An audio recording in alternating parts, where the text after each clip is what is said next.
Ya Rasulullah, ini diceritakan dalam kitab Sahih Bukhari, ketika itu Rasulullah Muhammad Sallallahu Alaihi Wasallam itu ngiring jenazah yang dikubur di Baqi' Gharqad. Kemudian Rasulullah Sallallahu Alaihi Wasallam diaturi pinarak. Akhirnya Rasulullah mengangkat kedua tangannya, kemudian kepalanya dingkluk, kemudian Rasulullah memegang tongkat, dan Rasulullah bersabda ketika itu, siapa saja dari kalian itu sudah ditetapkan tempatnya di neraka atau di surga. Dari kalian semua ini tempatnya sudah ditetapkan di neraka atau di surga. Akhirnya para sahabat bertanya, ya Rasulullah, lebih baik panjenengan ngasih kabar kita ini tandanya ini orang di surga atau di neraka. Kemudian Rasulullah bersabda, i'malu, beramalah kalian, lakukan semau kalian, apa yang ingin kalian lakukan, i'malu, fakullun muyassarun lima khuliqa lahu. Maka setiap manusia itu dimudahkan, dia itu diarahkan kemana. Kalau dia dimudahkan untuk melakukan amalan-amalan yang menuju surga, berarti dia penduduk surga. Kalau dia dimudahkan untuk melakukan amalan-amalan neraka, dia tanda-tandanya ahli neraka. Nah, kita introspeksi kita ini, kita kira ini sehari semalam ini dimudahkan ke surga atau ke neraka. Kalau orang yang dimudahkan ke surga, baru kerentek pengen melu ngaji, dimudahkan, ya ono tunutan. Melu ngaji to ora, ayo ono tunutan. Kalau yang tidak dimudahkan, baru mau ngaji, yo eneng sing sikile kesli, eneng sing kudu ngising akhirnya ra sida mangkat. Ono ae. Lagi ape mangkat digandengi bature, ayo ngopi, ape gak melok kok ya sungkan. Ono ae. Ibadah juga seperti itu. Kalau kita dimudahkan untuk ibadah, oh berarti itu dimudahkan menuju surga. Kalau dimudahkan untuk maksiat, tanda-tanda. Kenalan ya ngono. Apa kenalan kiai kok angile ra kaprah, tapi nek kenalan artis kok gampang. Wah. Nah, ini apa namanya? Tanda-tanda.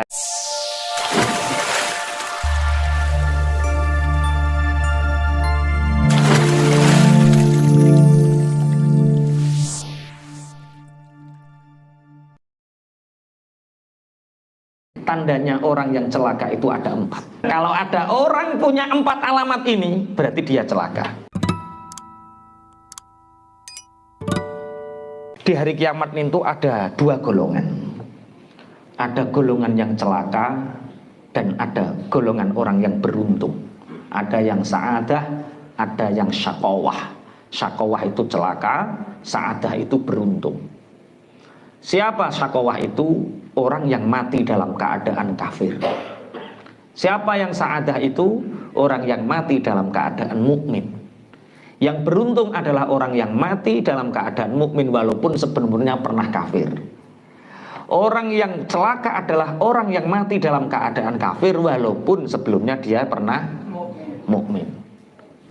Jadi orang itu ada 4. Ada sa'idun fid dunya wa syaqiyun fil akhirah. Ada orang yang hidup di dunia itu beruntung tapi celaka di akhirat. Siapa? Yaitu orang-orang yang disibukkan dengan urusan dunia, dia melupakan akhirat. Itu dia di dunia dia dapat keberuntungan tapi di akhirat dia celaka. Ada yang syaqiyun fid dunya wa syaqiyun fil akhirah.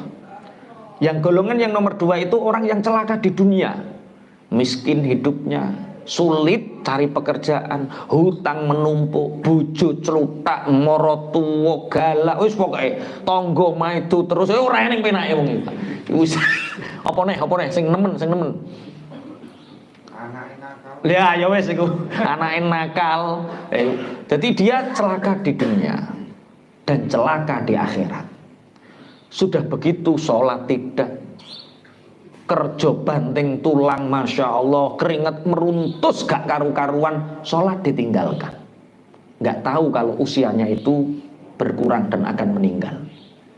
Sudah di dunia rekoso, neng akhirat ya rekoso, celaka di dunia dan celaka di akhirat. Yang ketiga, syaqiyun fid dunya wa sa'idun fil akhirah. Dia di dunia mungkin hidupnya nggak enak, rekoso, bakul es, sapi turute, bakul bensin, sapi turute.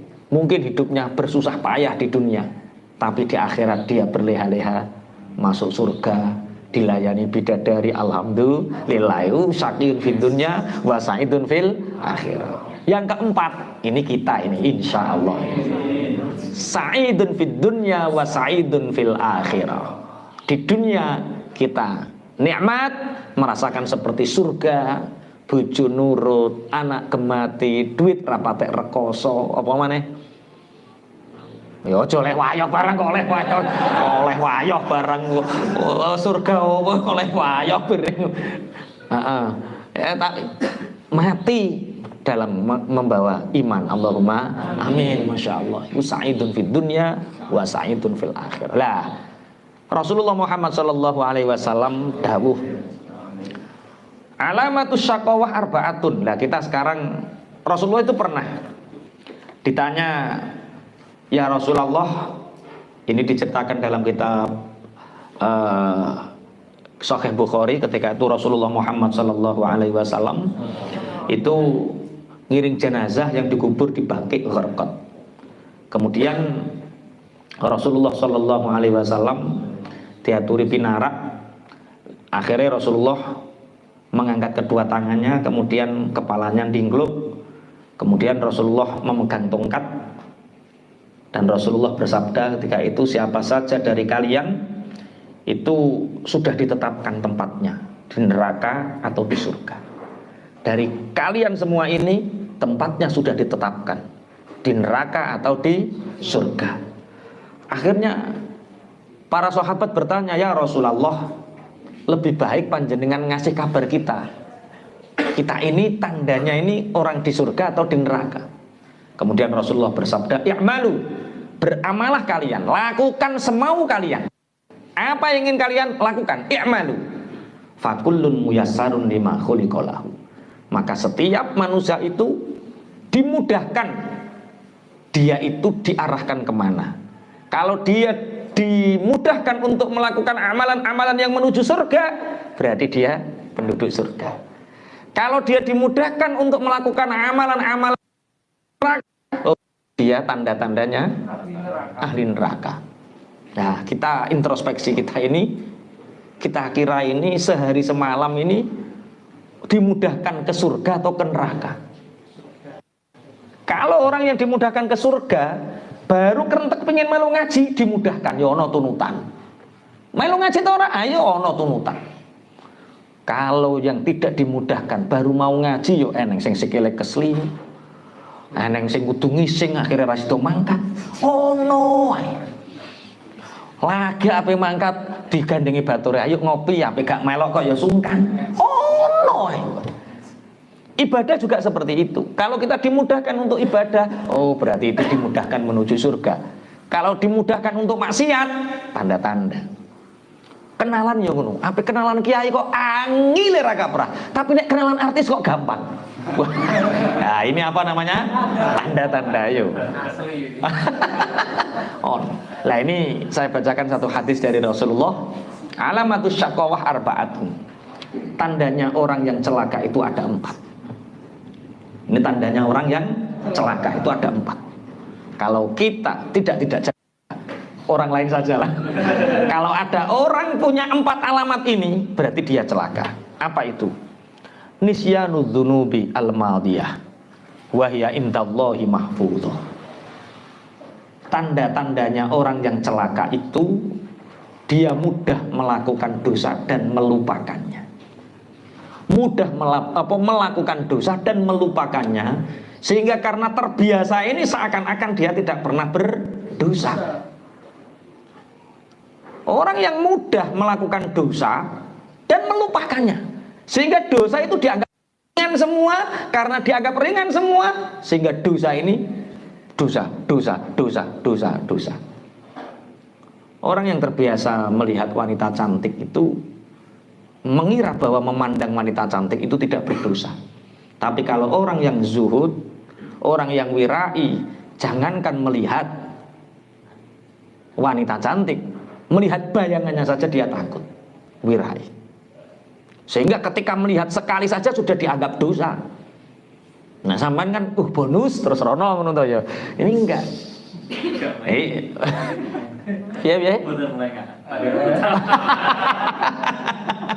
Ya ora usah melengah.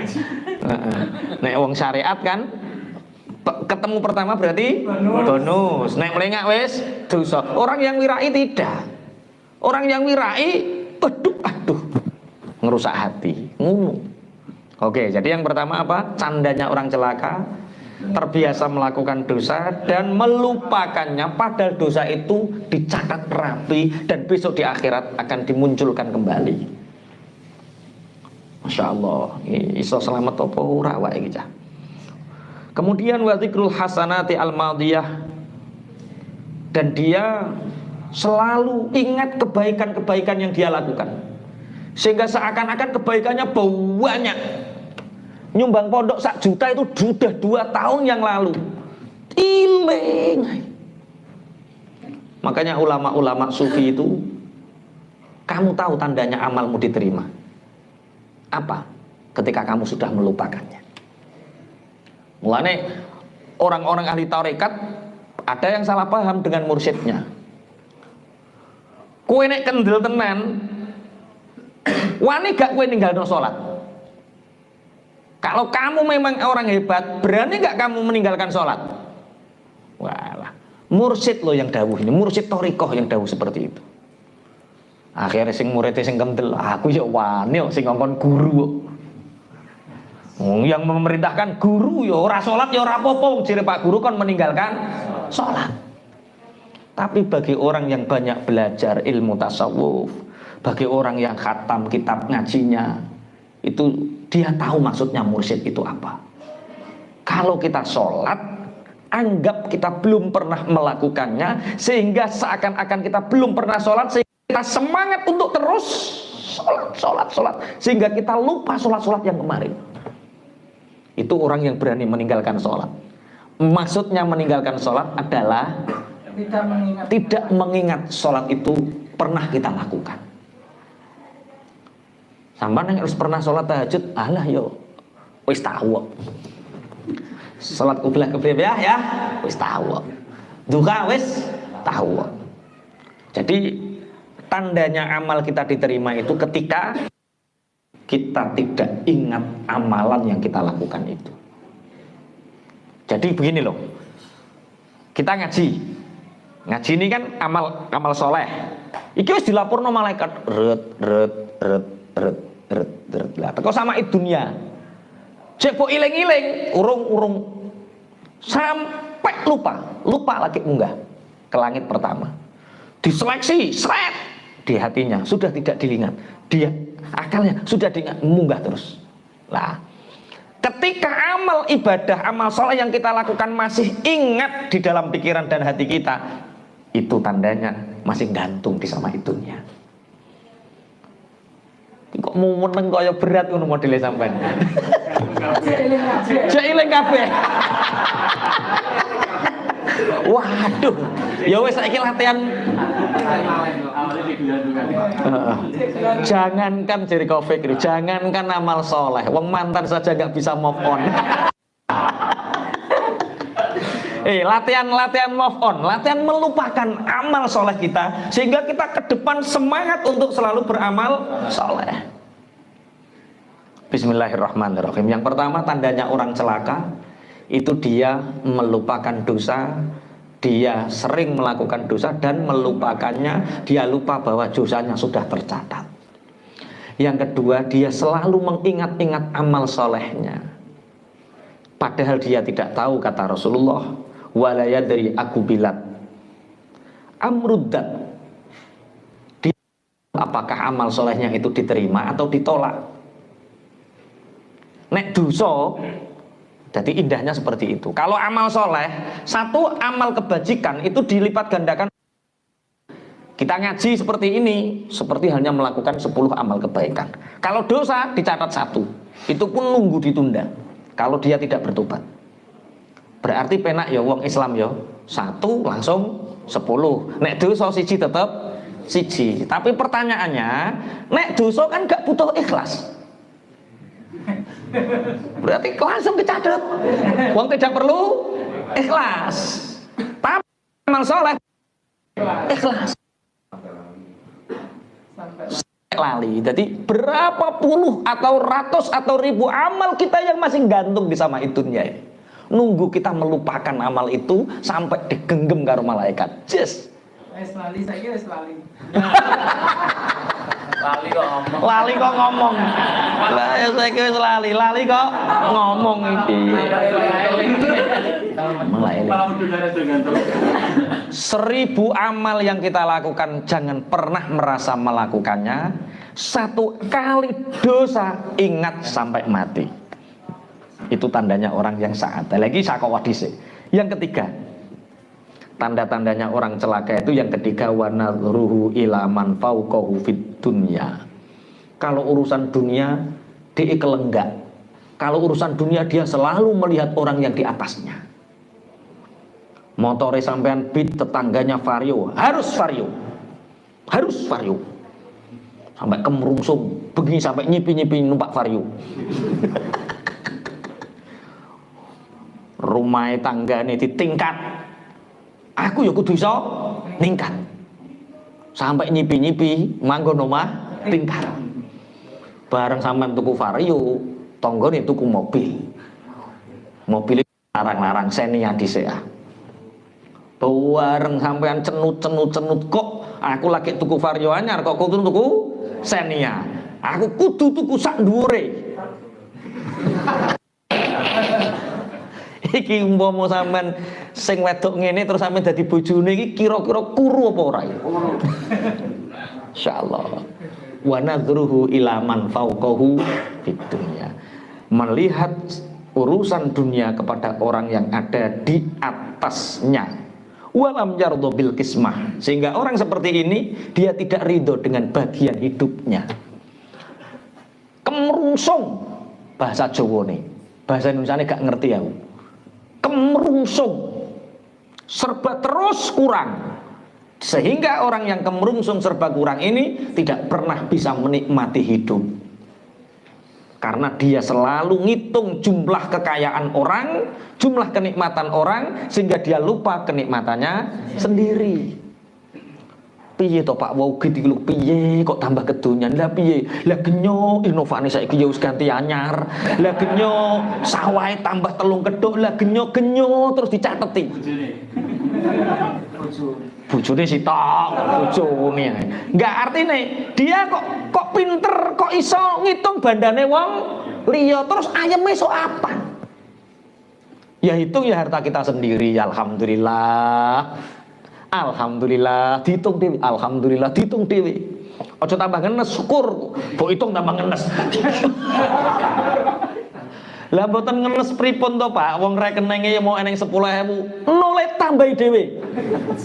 Ora ono bedane, enggak ada bedanya nol yang disahkan BRI sama mbok tambahi dewe, gak ono bedane nol. Wasi terus lho akeh lho. Nikmati hidup itu, nikmati. Satu tandanya orang yang celaka melupakan dosa, mudah melakukan dosa dan melupakan. Dia lupa bahwa dosa itu sudah dicatat. Yang kedua, selalu mengingat amal soleh, amal kebaikan, sedangkan dia tidak tahu amal solehnya itu diterima atau tidak. Yang ketiga, kemerungsung urusan dunia, selalu melihat orang yang di atasnya. Ada yang bisa mencontohkan melihat orang yang di atasnya itu? Piye Pak Ikram? Contohnya wong delok wong sak dhuwure terus piye? Terlalu kurir amal. Oh, panjang angan-angan. Heeh. Seakan-akan selalu ingin melebihi dia. Oh lah, iku wis loro tenan ya wong ngono. Tulul amal, panjang angan-angan, muluk cita-cita. Sehingga dia tidak pernah selesai dengan dirinya. Yang keempat, wa nadhruhu ila man tunahu fiddini, dan melihat urusan agama kepada orang yang ada di bawahnya. Masya Allah, kowe ngono ki nek salat yo jangkep to, jamaah gak. Alah, kono jangkep. Aku ora patek jangkep ya ora apa-apa. Lah kowe ora jangkep piye? Baturku tambah nemen. Mok sitok sedina. Maghrib tok lah ya wong urusan agama kok ndelok wong sak ngisore. Berapa kali saya selalu membahas tentang fadilah jamaah. Tapi orang-orang yang tidak jamaah merasa tersakiti. Kaya pangeran wae. Kaya pangeran wae. Lah ya wong aku maca hadise Kanjeng Nabi. Kok tambah dhek ku ora ngandel karo hadise Nabi ku piye? Supaya benerno dhek. Kita ditakdirkan oleh Allah bisa sholat itu sudah luar biasa. Ya luar biasa, tapi apa ngono terus? Ngaji ku mbok sing tertib. Ya saiki iso sholat ping pisan, sesuk ping pindho, ping 5. Ping 5 ora jamaah nambahi jamaah, ada urut-urutannya. Jangan kok ngene iki iso sholat wis untungan. Seumpami jamaah di rumah sama istri gimana Pak? Rokan. Kok ana wong lanang sholat jamaah ning jero rumah rokan. Laki-laki itu jamaahnya di masjid, di musola, banyak orang syiar. Pakai rok. Gak paham. Lah yo takon rokan itu maksudnya tak rok kok tambah rokokan. Rokan itu kalau laki-laki sholatnya di rumah sama istri jangan pakai sarung, pakai daster. Karena yang sunnah sholat di rumah itu perempuan. Biasanya pakai jinjo.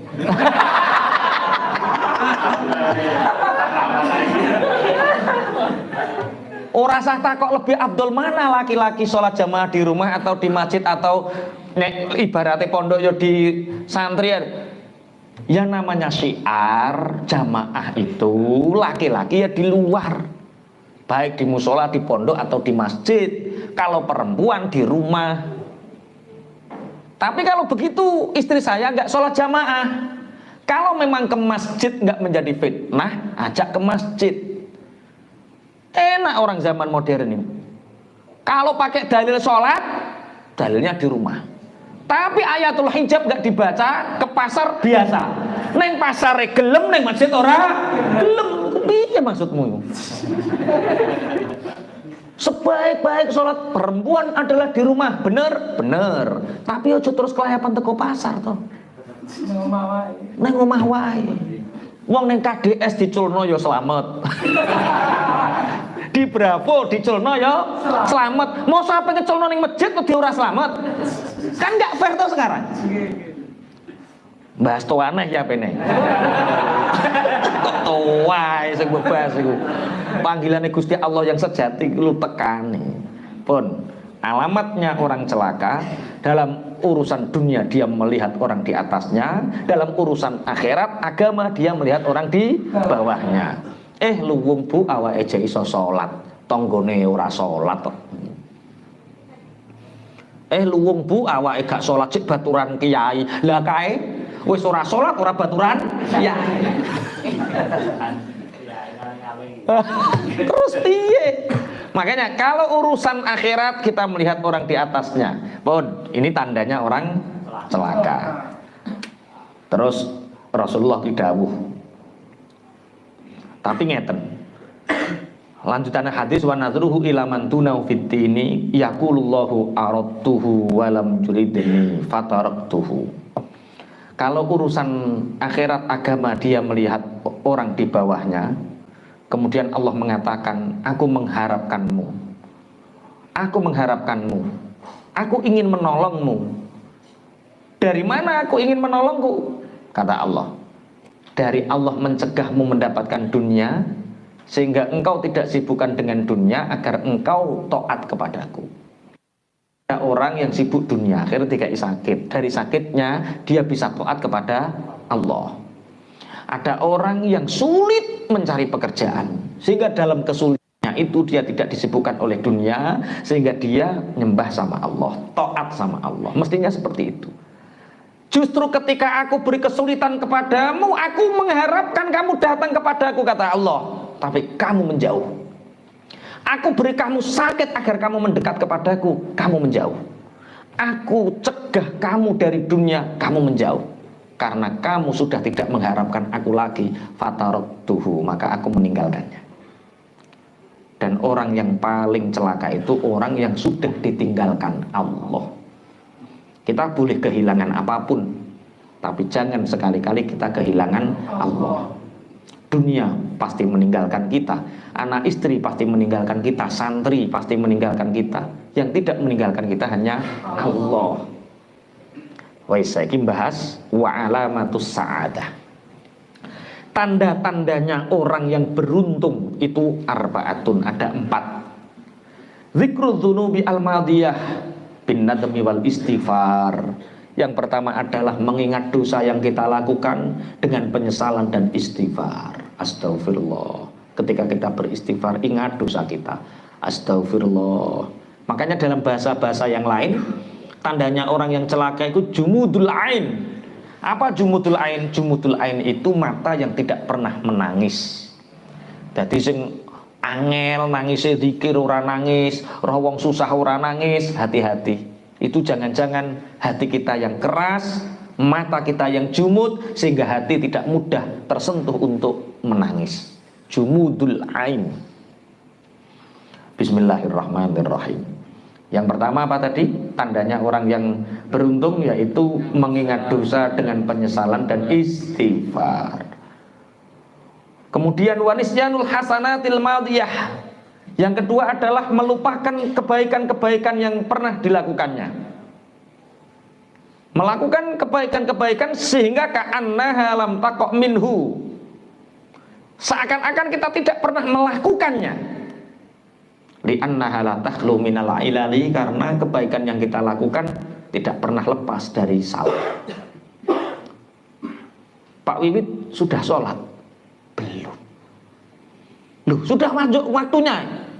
Saya belum merasa melakukan sholat, karena di sholatku itu banyak kesalahan, sehingga aku akan semangat untuk terus melakukan sholat.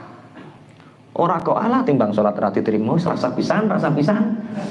Celaka itu orang yang celaka. Orang yang beruntung itu orang yang tidak pernah merasa melakukan kebaikan, sehingga dia akan terus jadi membandingkan antara dosa dengan kebaikan kok akeh dosane, sehingga kita akan punya ghirah, semangat untuk terus melakukan kebaikan. Lah nek neng wong merasa ganjarane akeh kan Allah wis akeh, sehingga orang itu malas untuk berbuat baik. Yang ketiga yaitu wa nadruhu ila man tunahu fid dunya, melihat orang yang ada di bawahnya dari urusan dunia. Fayashkurullah ta'ala ala ni'amih, sehingga dia bisa bersyukur kepada Allah. Yang bisa beli mobil Xenia, alhamdulillah Bu ya, kita sudah punya mobil Xenia. Tetangga kita lo baru punya NMAX. Yang punya NMAX, alhamdulillah dari jualan es kita punya NMAX Bu. Itu tangga sebelah baru punya Scoopy yo. Yang punya Scoopy, alhamdulillah tetangga kita baru punya Beat. Yang punya Beat, alhamdulillah tetangga kita masih punya Supra X. Supra X, alhamdulillah kita sudah Supra X Bu ya. Tetangga kita itu L2 Super. L2 Super menangi ya lulak super itu. Yang lulak super, alhamdulillah Bu kita sudah punya L2 Super. Tetangga kita itu baru BMX, sepeda ontel.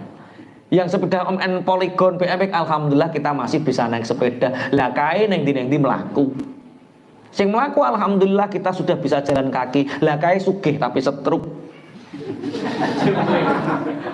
Nah, sing setruk alhamdulillah aku cek iso dzikir, mulut masih bisa berzikir, sholat masih bisa. Lah pinggir kae apa Pak? Mati. Kita masih hidup.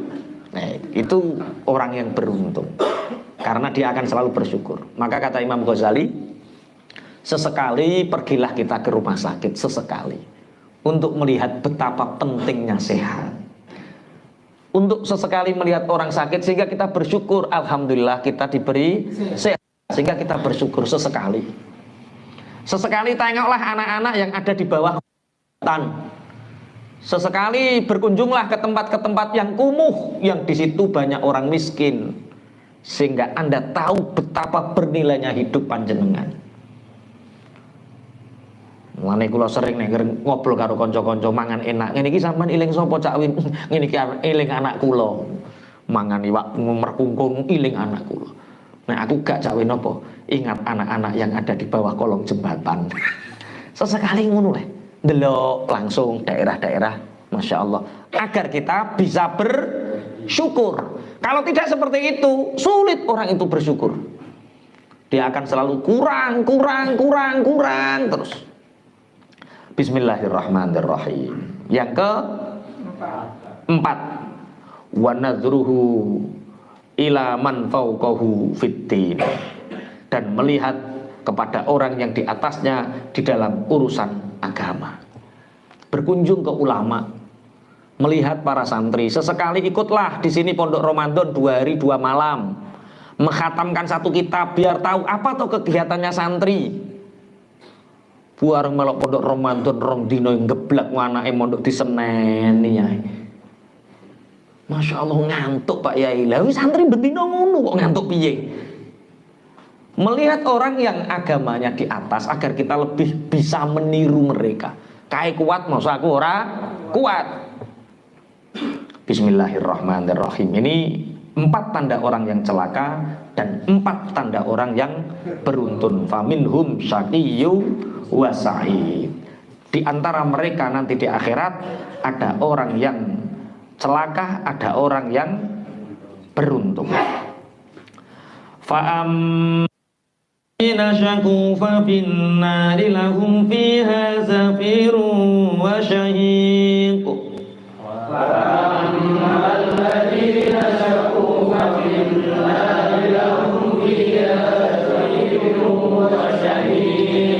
Khalidina fiha ma damatis samawati wal ardu illa ma syaa rabbuk.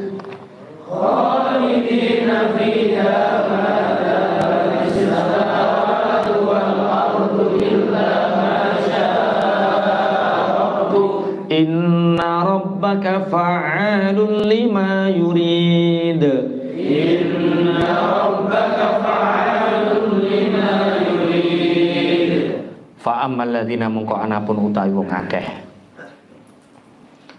iku fa'ammal ladzina mungko anapun utawi wong akeh syaku kang padha cilaka sapa alladzina iku fa finnari mongko tetep ing dalem neraka lahum kang iku tetep kedue alladzina fiha ing dalem nar zafirun utawi swara kang mengkos-mengkos wa syahikun lan swara kang mingsek-mingsek khalidina hale kang padha langgeng kabeh fiha ing dalem nar madamat ing dalem selagine langgeng apa samawatu pira-pira langit wal ardu lan bumi ilama kejaba barang sya kang ngersakaken sapa rabbuka pangeran sira. Inna rabbaka astune pangeran sira iku fa'alun zat kang akeh agawe lima maring barang yuridu kang ngersakaken sapa Allah ing ma. Maka adapun orang-orang yang celaka itu besok dia akan ke neraka lahum fiha zafir wa syahid, maka mereka itu akan mempunyai suara yang sangat kesakitan. Cara wong menggeh mengkos ning perkara kesakitan. Syahikun niku mingsek saking sakite. Mereka nanti akan hanya punya suara yang sangat kesakitan. Khalidina fiha ma damatis samawati wal ardu illa ma syaa rabbuk.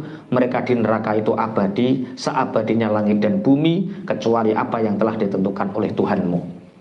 Ini ada 2 tafsir tentang khalidina fiha ma damatis samawati wal ard.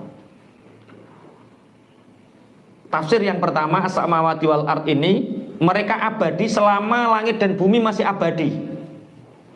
Ini langit dalam bahasa lughat as-sama itu apa yang ada di atas bumi itu sama. Ini sama. Kemudian apa yang dipijak itu namanya ardun, bumi. Nah ini samaul ardi ini otomatis samaul ardi fil akhirah, bukan di dunia, karena sama langit bumi ini di dunia ini pasti hancur. Ini tafsir yang pertama.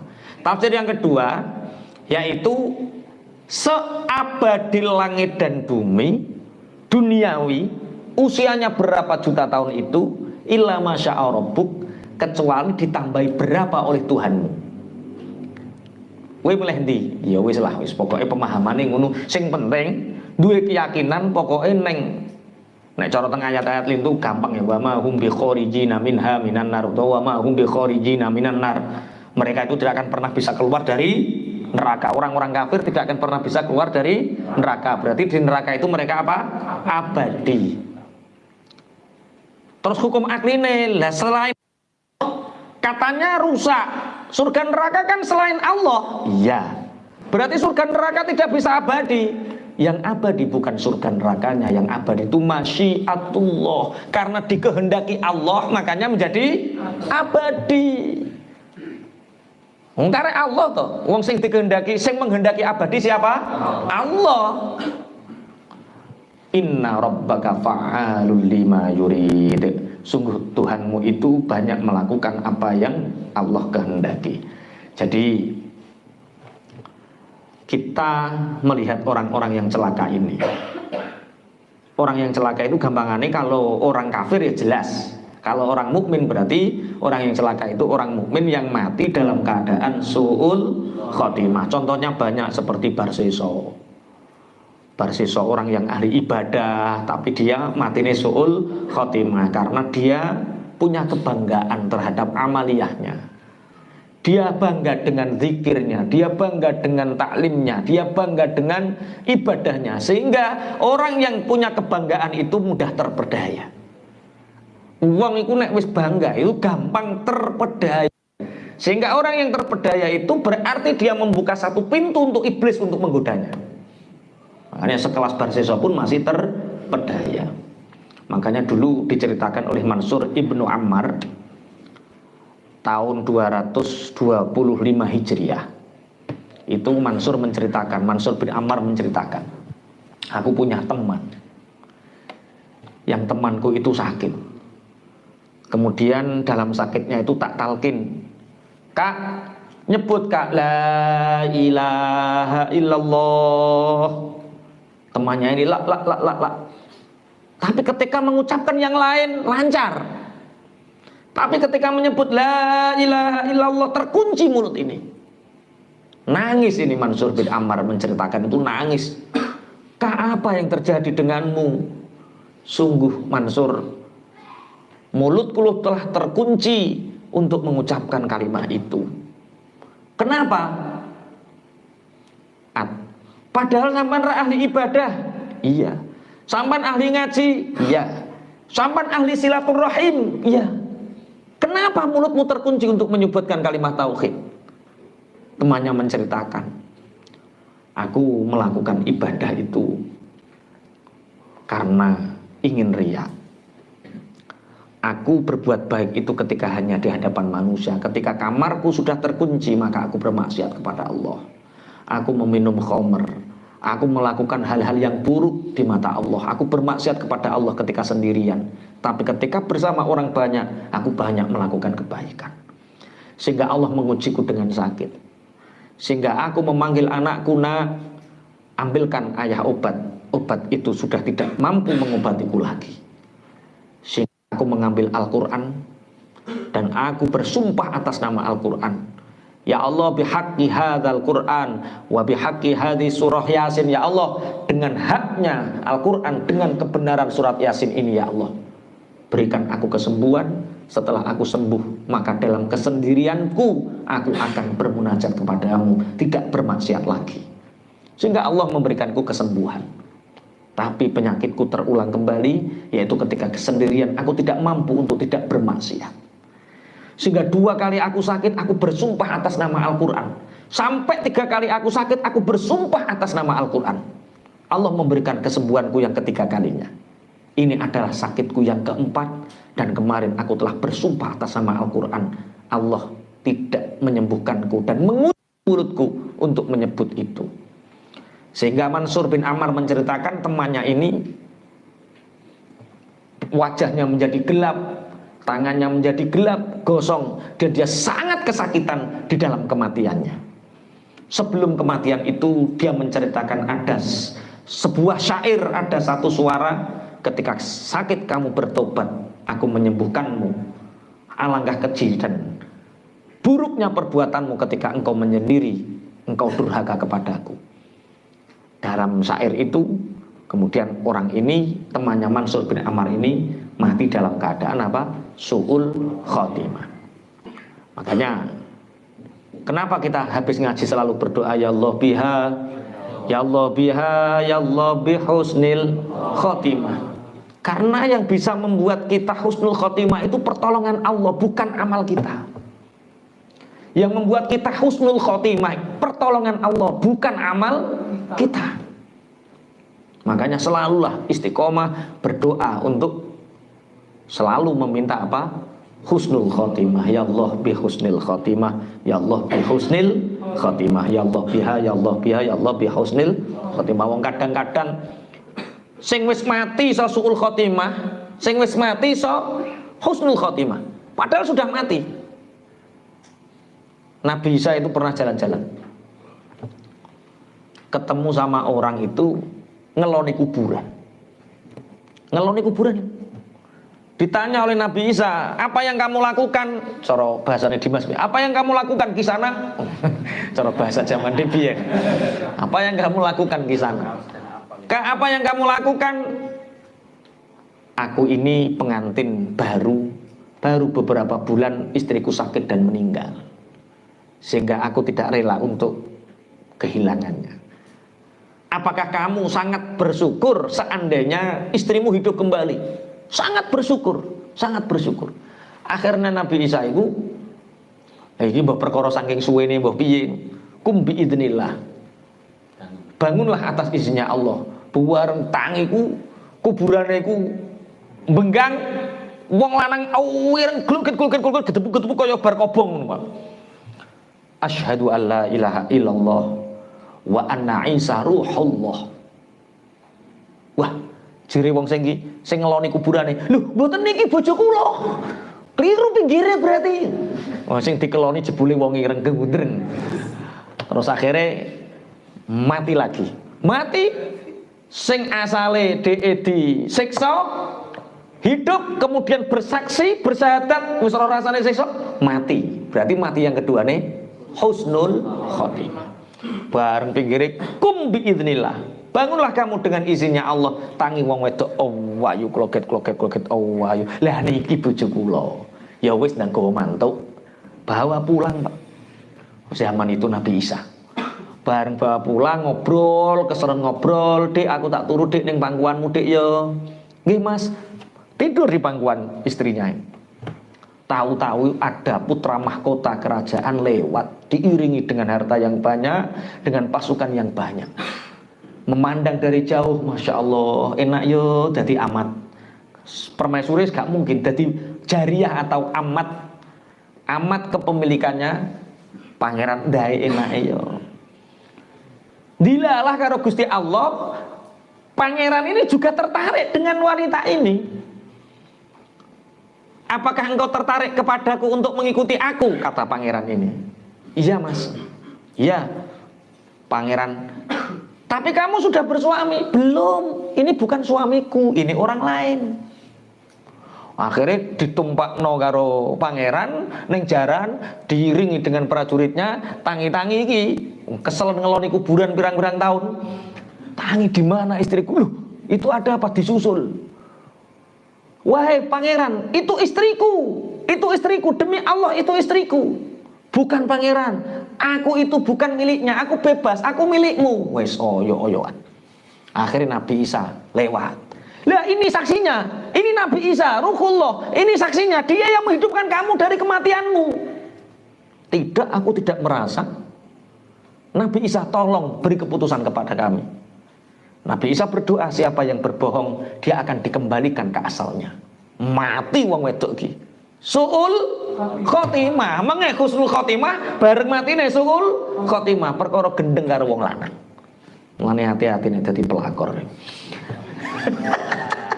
Bisa mati dalam keadaan suul khotimah. Pun. Wa ammal ladzina su'idu fa fil jannati khalidina fiha ma damatis samawati wal ardu illa ma syaa rabbuk. Wa ammal ladzina su'idu fa fil jannati khalidina fiha ma damatis samawati wal ardu illa ma syaa rabbuk. Ghaira majdzuz. Wa ammal ladzina lan anapun utahe wong akeh suidu kang den paringi kebahagiaan. Jan sapa alladzina iku fafil jannati mongko tetep ing dalam swarga khalidina. Hale kang abadi kabeh fiha ing dalam jannah madamah ing dalam selagine langgeng apa as-samawati pira-pira langit wal ardu lan bumi illa masya'a kejaba perkara sya'a kang ngersakaken sapa buka pangeran sira. Apa an kelawan peparing ora majududin kang ora pegot-pegot. Adapun orang-orang yang beruntung besok mereka akan di surga, yaitu orang yang beriman dan mati dalam keadaan husnul khatimah di surga yang abadi. Apa an ghairu majdzud? Itu adalah pemberian yang tidak akan pernah terputus-putus. Lah, orang yang beruntung itu adalah orang jadi surga itu tempat yang sangat tinggi. Surga itu tempat yang tinggi, derajat yang tinggi, diberikan kepada orang-orang yang merendahkan hatinya. Orang-orang sombong itu tidak bisa meraih derajat yang tinggi. Orang yang sombong dia akan dihinakan, orang yang sombong dia akan direndahkan. Sedangkan orang yang rendah hati dia akan ditinggikan. Orang yang sujud tempatnya di atas. Orang sing dangak tempatnya di bawah. Makanya kita bisa belajar dari 6 makhluk yang punya rasa tawadhu, sehingga orang 6 makhluk yang tawadhu ini sangat dimuliakan oleh Allah. Ada 6 makhluk yang 6 makhluk ini sangat tawadhu sekali. Yang pertama 6 tawadhu itu adalah gunung judi. Gunung siapa? Gunung judi. Gunung judi itu gunung apa? Gunung di mana Allah menyandarkan perahunya Nabi Nuh. Ketika terjadi banjir bandang, itu Allah berfirman kepada semua gunung di dunia ini, siapa di antara kalian yang siap untuk ditempatkan sandaran bagi kapalnya Nabi Nuh? Semua mengacungkan diri dan semua merasa dia yang paling layak dan dia yang paling pantas. Tapi ada satu gunung yang dia tidak bersuara, diluk, dan dia hanya, aku ini siapa? Aku ini tidak pantas untuk ditempati sandaran kapalnya Nabi Nuh yang sangat besar. Akhirnya ketawaduan gunung judi ini dipilih oleh Allah untuk tempat bersandar. Yang kedua adalah Gunung Sinai, Tursina. Tursina itu apa? Gunung Sina. Ketika Allah berfirman kepada gunung-gunung, aku punya Rasul, punya Nabi yang aku ajak berbicara dengannya. Aku menentukan tempat di gunung-gunung ini siap untuk aku gunakan kali berbicara dengan, berfirman dengan Nabi Musa.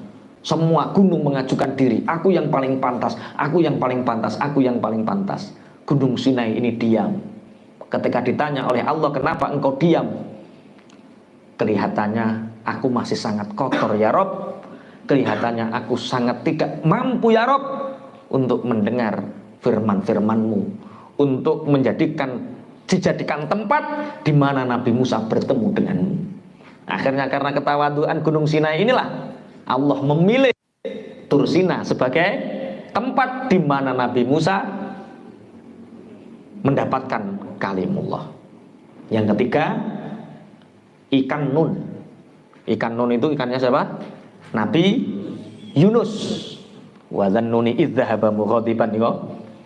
Akhirnya Allah berfirman kepada makhluk yang ada di lautan, ini makhlukku, nabi kekasihku yang bernama Yunus. Nanti aku akan simpan di perut ikan. Siapa yang paling layak?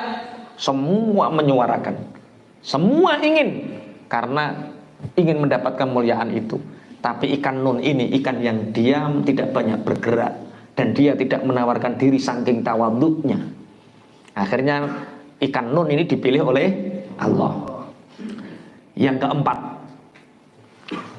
lebah, nahal. Apa? Lebah.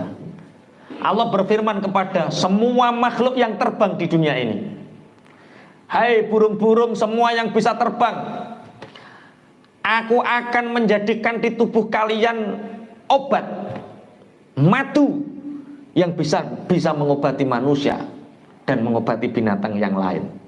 Semua merasa ini pasti aku, ini pasti aku, ini pasti aku, ini pasti aku, pasti aku. Mulai dari burung yang besar, burung yang sangat besar, burung yang kecil, semua merasa lebah ini sangat lemah. Dia sangat merasa tidak mampu, di dalam dirinya ada obat. Aku ini kecil. Bagaimana mungkin aku bisa di dalam tubuhku ada obat untuk manusia? Tapi justru karena kerendahan hati lebah inilah lebah dipilih Allah, di dalam tubuh lebah ada yang bernama madu. Maka kalau ingin dipilih oleh Allah, jadilah orang yang tawadhu. Yang kelima,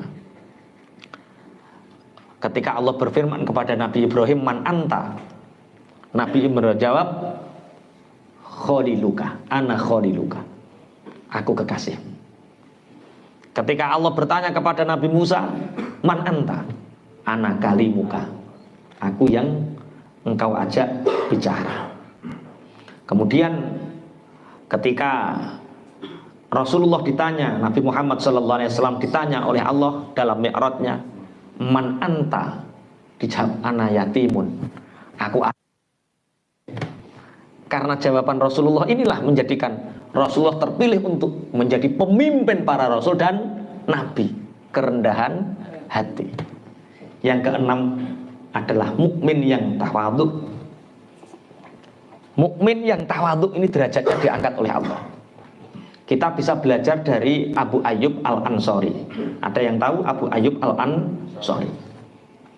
Ketika Rasulullah berhijrah dari Mekah menuju Madinah, orang-orang kaya Madinah itu sudah menyambut kedatangan Rasulullah, menghias rumahnya, nyepaki daharan sing wakeh, dan menyambut kedatangan Rasulullah dengan memegang kendali unta Rasulullah. Ya Rasulullah, monggo pinarak tenggen kula, monggo pinarak tenggen kula, monggo mampir tenggen kula. Apa jawab Rasulullah? Unta ini sudah ada petunjuknya.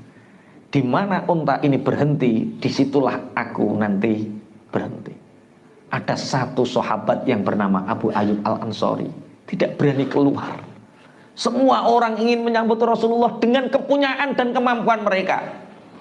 Sedangkan Abu Ayyub Al-Ansari hanya berdoa, aku seandainya punya kemampuan, seandainya aku dimampukan oleh Allah, maka aku akan menjamu tamu terbaik di Madinah, yaitu Rasulullah. Gak wani metu, karena dia tidak merasa bisa menjamu Rasulullah. Tapi plek untune Kanjeng Nabi bertempat di situ. Akhirnya Rasulullah masuk ke dalam rumah Abu Ayyub Al-Ansari. Ki cara kowe dadi Kanjeng Nabi ya ngono apa ora? Ngomong kowe kiai. Iki sing vampire sing dipik. Wah, iki walah sing paling prospek iki. Piye? Menor. Iya. Nah ini siapa yang tawadhu, siapa yang merendahkan hatinya, dia akan diangkat oleh Allah derajatnya. Tandanya orang yang celaka itu ada 4. Kalau ada orang punya 4 alamat ini, berarti dia celaka. Di hari kiamat itu ada 2 golongan. Ada golongan yang celaka dan ada golongan orang yang beruntung. Ada yang sa'adah, ada yang syaqawah. Syaqawah itu celaka, sa'adah itu beruntung. Siapa syaqawah itu? Orang yang mati dalam keadaan kafir. Siapa yang sa'adah itu? Orang yang mati dalam keadaan mukmin. Yang beruntung adalah orang yang mati dalam keadaan mukmin walaupun sebelumnya pernah kafir. Orang yang celaka adalah orang yang mati dalam keadaan kafir walaupun sebelumnya dia pernah mukmin. Jadi orang itu ada 4. Ada sa'idun fid dunya wa syaqiyun fil akhirah. Ada orang yang hidup di dunia itu beruntung tapi celaka di akhirat. Siapa? Yaitu orang-orang yang disibukkan dengan urusan dunia. Dia melupakan akhirat. Itu dia di dunia dia dapat keberuntungan tapi di akhirat dia celaka. Ada yang syaqiyun fid dunya wa syaqiyun fil akhirah. Yang golongan yang nomor 2 itu orang yang celaka di dunia, miskin hidupnya, sulit cari pekerjaan, hutang menumpuk, bojo celutak, mara tuwa galak, wis pokoke tangga maidu terus ora ening penake wong iki. Apa neh sing nemen. Ya wes iku, anake nakal. Jadi dia celaka di dunia dan celaka di akhirat. Sudah begitu sholat tidak, kerja banting tulang, masya Allah, keringat meruntus gak karu-karuan, sholat ditinggalkan. Gak tahu kalau usianya itu berkurang dan akan meninggal.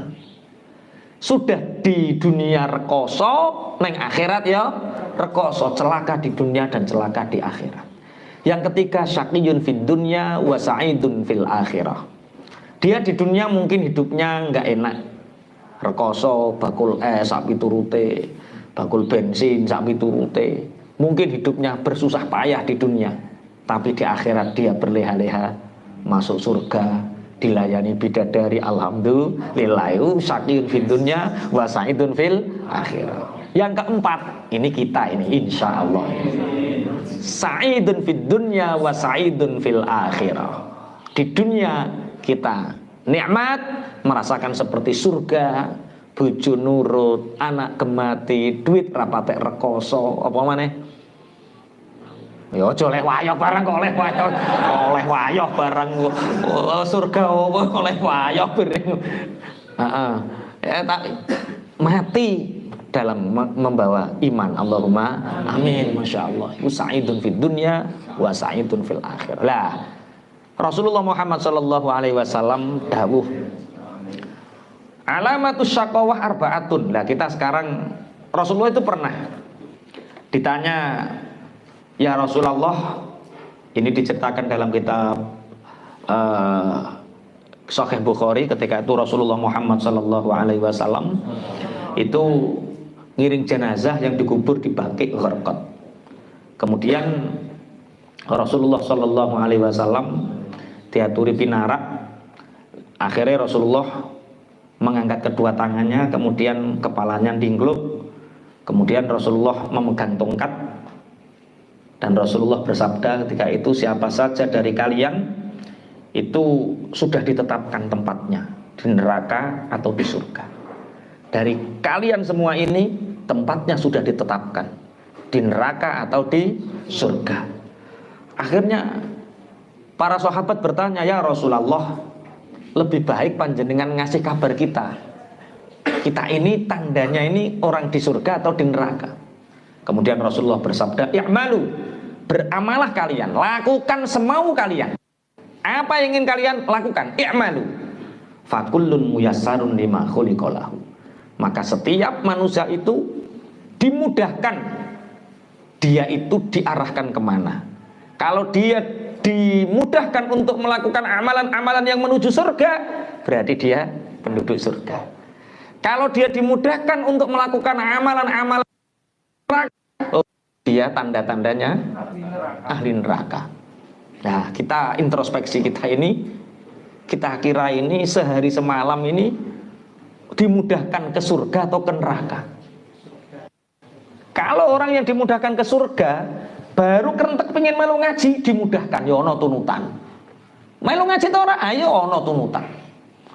Kalau yang tidak dimudahkan, baru mau ngaji, yo eneng sing sikile kesli, eneng sing kudu ngising akhirnya ra sida mangkat.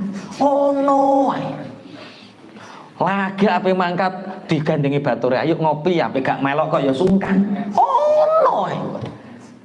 Ibadah juga seperti itu. Kalau kita dimudahkan untuk ibadah, oh berarti itu dimudahkan menuju surga. Kalau dimudahkan untuk maksiat, tanda-tanda. Kenalan ya ngono. Apa kenalan kiai kok angile ra kaprah. Tapi nek kenalan artis kok gampang.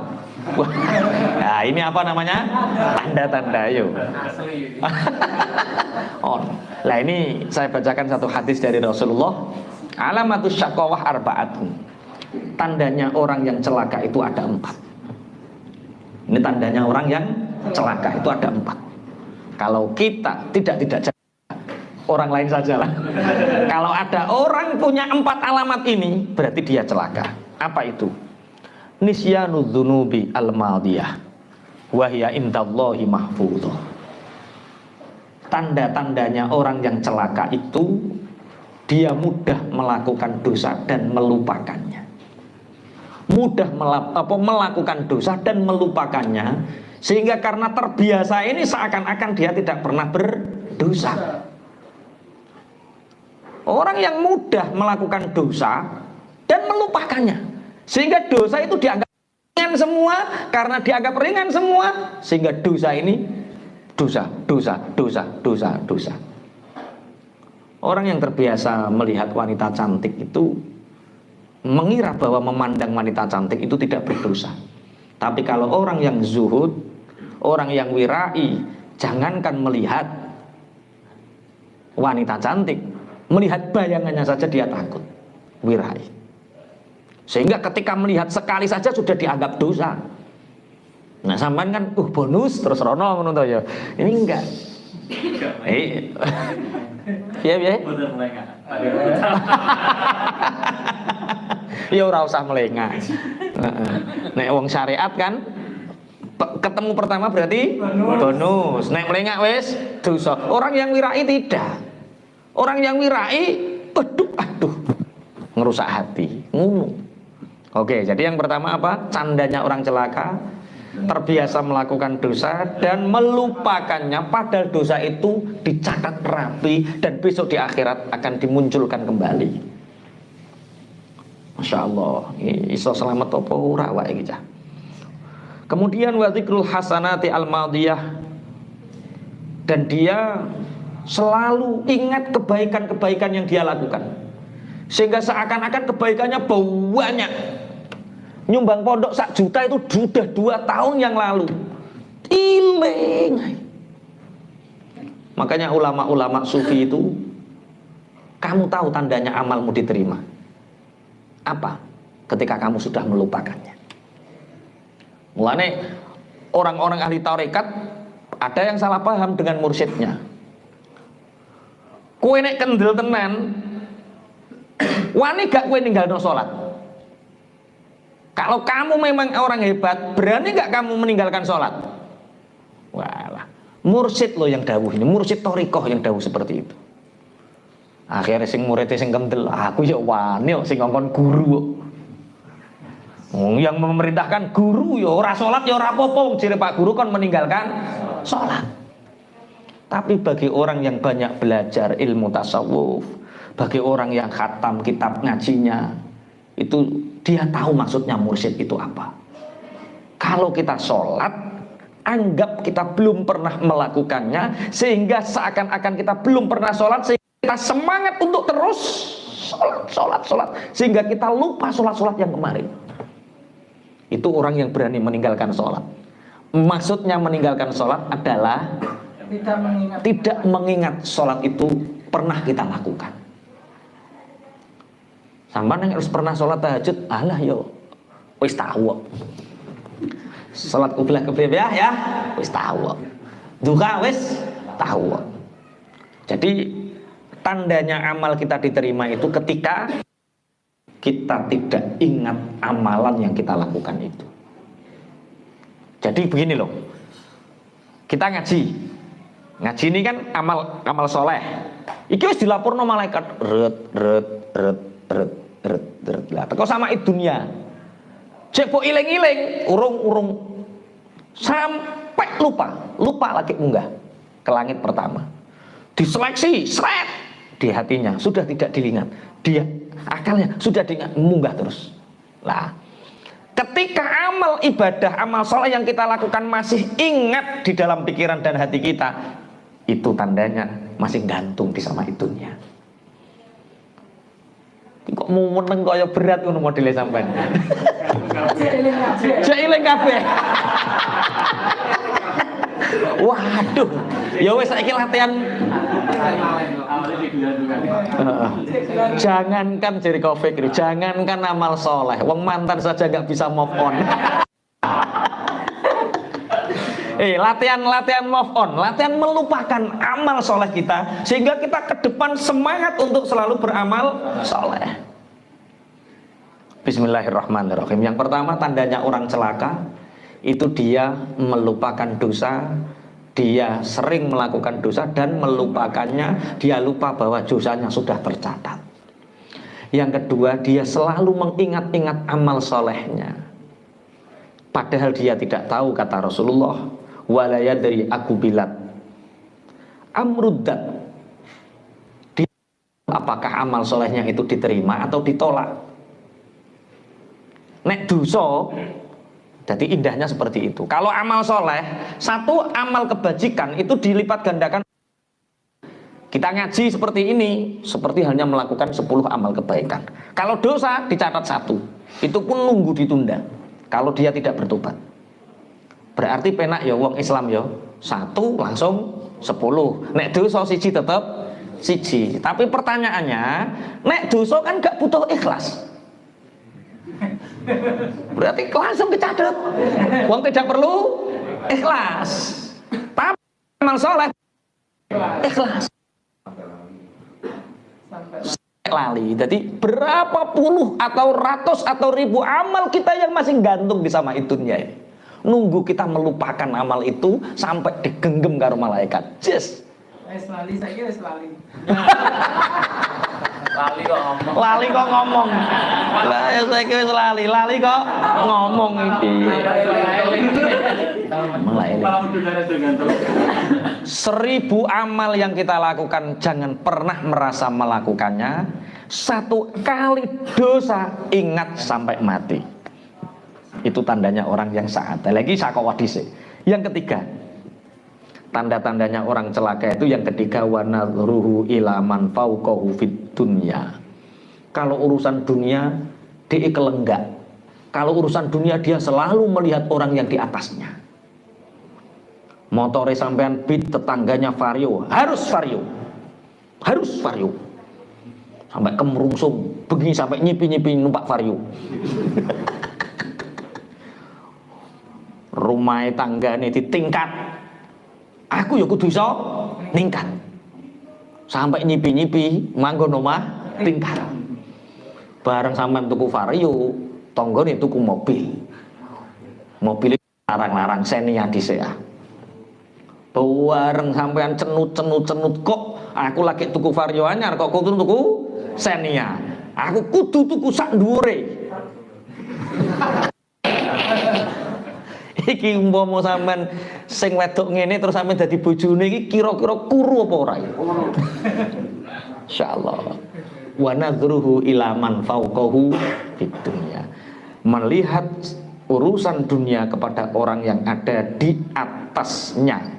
Walam yardo bil kismah, sehingga orang seperti ini dia tidak ridho dengan bagian hidupnya. Kemerungsung bahasa Jawa nih, bahasa Indonesia gak ngerti aku. Kemerungsung, serba terus kurang, sehingga orang yang kemerungsung serba kurang ini tidak pernah bisa menikmati hidup. Karena dia selalu ngitung jumlah kekayaan orang, jumlah kenikmatan orang, sehingga dia lupa kenikmatannya sendiri. Piye to Pak wau gitu lho, piye kok tambah kedonyan? Lah piye? Lah genyo inovane saiki ya wis ganti anyar. Lah genyo sawahe tambah 3 kedok, lah genyo terus dicateti. Bojone sitok, bojone. Enggak artine dia kok pinter, kok iso ngitung bandane wong liya, terus ayeme sok apa? Ya hitung ya harta kita sendiri, alhamdulillah. Alhamdulillah, dihitung dhewe, alhamdulillah dihitung dhewe. Aja tambah ngenes, syukur. Mbok hitung tambah ngenes. Lah mboten ngenes pripun to, Pak? Wong rekenenge ya mau eneng 10.000, nole tambahi dhewe. Ora ono bedane, enggak ada bedanya nol yang disahkan BRI sama mbok tambahi dhewe, gak ono bedane. Nol. Wasi terus lho akeh lho. Nikmati hidup itu, nikmati. Satu tandanya orang yang celaka, melupakan dosa, mudah melakukan dosa dan melupakan. Dia lupa bahwa dosa itu sudah dicatat. Yang kedua, selalu mengingat amal soleh, amal kebaikan, sedangkan dia tidak tahu amal solehnya itu diterima atau tidak. Yang ketiga, kemerungsung urusan dunia, selalu melihat orang yang di atasnya. Ada yang bisa mencontohkan melihat orang yang di atasnya itu? Piye Pak Ikram? Contohnya wong delok wong sak dhuwure terus piye? Terlalu kurir amal. Oh, panjang angan-angan.